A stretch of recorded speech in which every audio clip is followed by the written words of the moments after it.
Welcome to the Boxing Gossip channel. Please hit subscribe if you are new.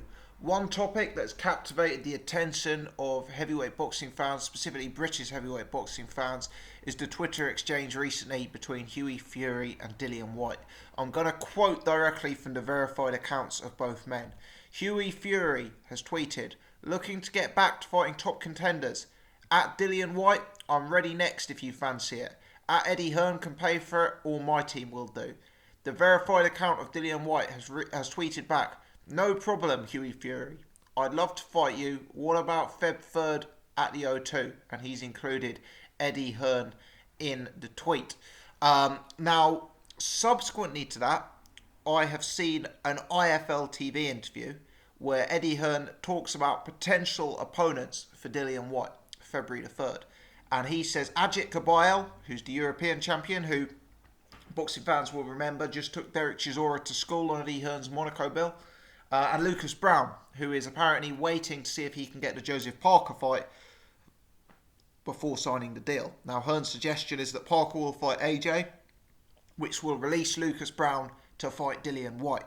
So it looks like Dillian Whyte is Hearn's foreseeable option. When asked about Hughie Fury, Eddie Hearn said that he had spoken to Peter Fury, but that Peter Fury had said that Hughie would not be ready till April and February the 3rd would come too early.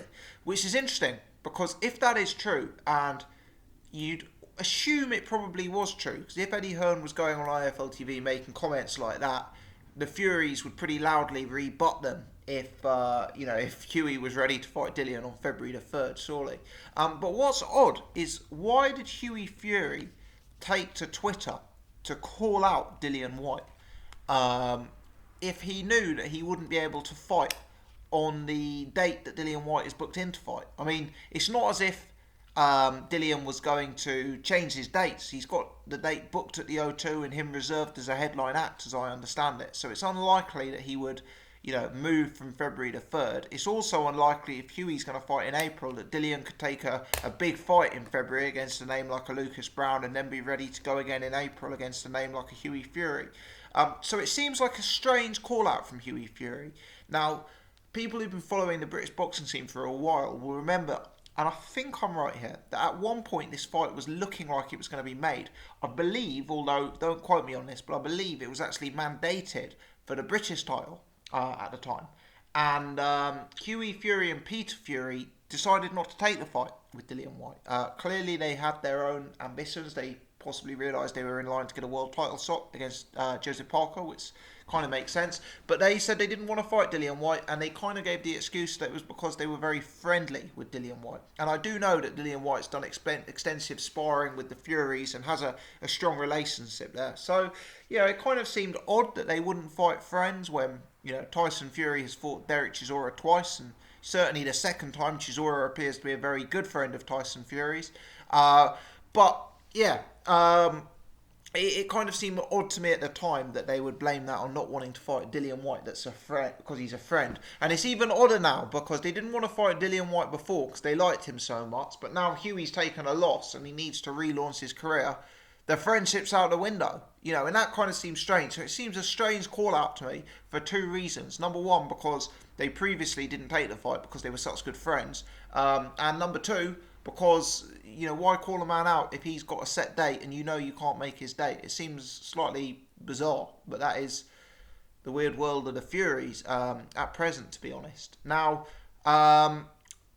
fair play to Dillian Whyte, because it seems that Dillian Whyte has got a tweet from Hughie Fury, agreed to the fight instantaneously, and then got on to Eddie Hearn and got Eddie Hearn to speak to Hughie Fury's people right away. So I have to give some credit to Dillian Whyte for making that fight, or for looking to make that fight. For me, that's a very bad matchup to him. We'll come to that in a minute. Eddie Hearn will be very relieved, is my guess, that Hughie Fury can't make the proposed date, and that Dillian Whyte therefore won't be pestering Eddie Hearn to make this fight. Because I think it's a terrible, terrible, terrible style matchup for Dillian Whyte.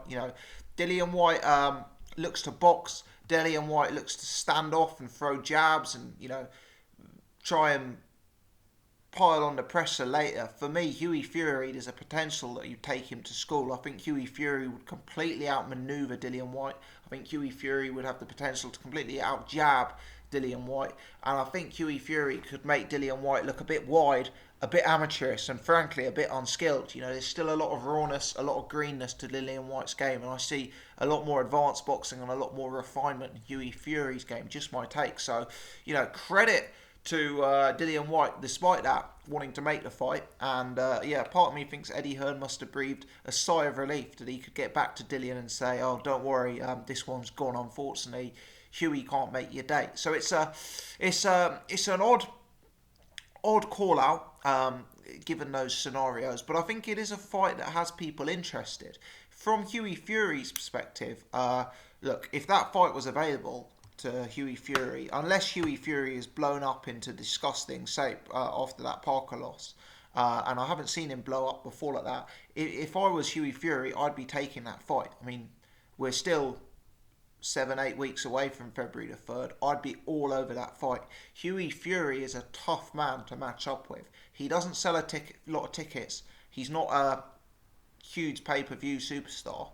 How is Hughie Fury and his promotional team and Mick Hennessy going to get huge fights against top 10 fighters and against big names? You know, are they going to put on the shows themselves, or are they going to try and get themselves matched up on rival promoters' shows? And if the approach is the former, then they're going to need to put on some, you know, they're going to need to get some huge money available to pay Hughie Fury's opponents. If the approach is the latter and that they're happy to get on, you know, shows as the away fighter, then they've got to be really mindful of the risk-reward Hughie Fury represents. You know, Hughie is a big risk. He's a very awkward style, a very difficult fighter to beat, very skilled. But at the same time, is he the biggest reward? He's coming off a loss. He's viewed as a boring, negative fighter. He doesn't bring a huge amount of fan base with him or a huge amount of pay-per-view sales, etc. So I think the risk-reward ratio that is Hughie Fury will not add up to many fighters. And if they've just had the opportunity to fight Dillian Whyte at the O2 Arena in front of what will be a big crowd and a big matchroom show, if I was Hughie Fury, I'd be taking that fight at 7-8 weeks notice, because I think it's a fantastic style matchup for Hughie Fury, and I think at this stage of his career he'd be a substantial favourite over Dillian Whyte. So for me, this is an odd story. The friendship element that seems to have conveniently gone out the window, the fact that Hughie Fury called out Dillian Whyte, you know, despite the fact that he couldn't make Dillian Whyte's date, the fact that Eddie Hearn actually tried to make the fight and, you know, went along with it, despite the fact it, you know, for me it's clearly a bad matchup and Hearn will know that.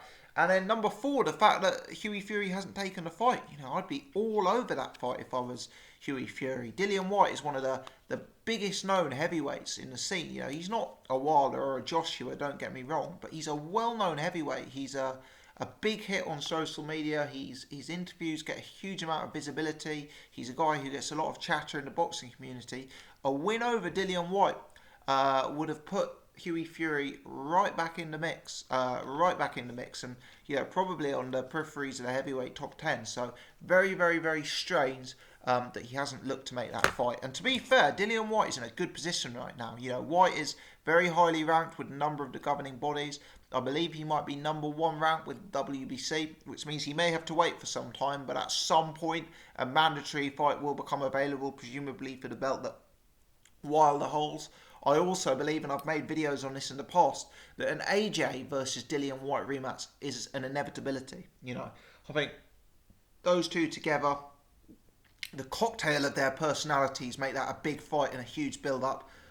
And I think it's only a matter of time before Eddie Hearn will look to get that back on. It's an easy fight for AJ, in my opinion. It's a huge money fight for both guys and for Eddie Hearn.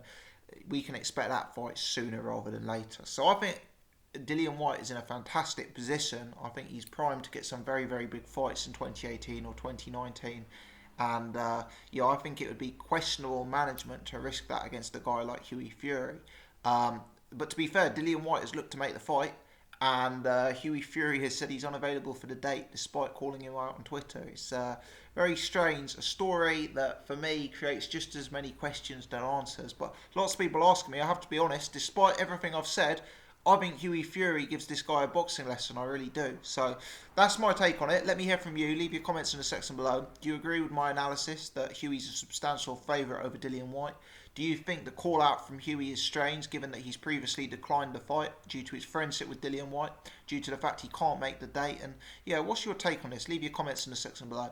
If you've enjoyed the video, please take the time to hit the thumbs up button. If you're new, you haven't done so before for whatever reason, please press subscribe so you can check out all of my other stuff. Links to my social media in the description below. Give us a follow on Twitter at Boxing Gossip. You can also check out my Facebook page and my Patreon page using the links in the description. Many thanks, guys.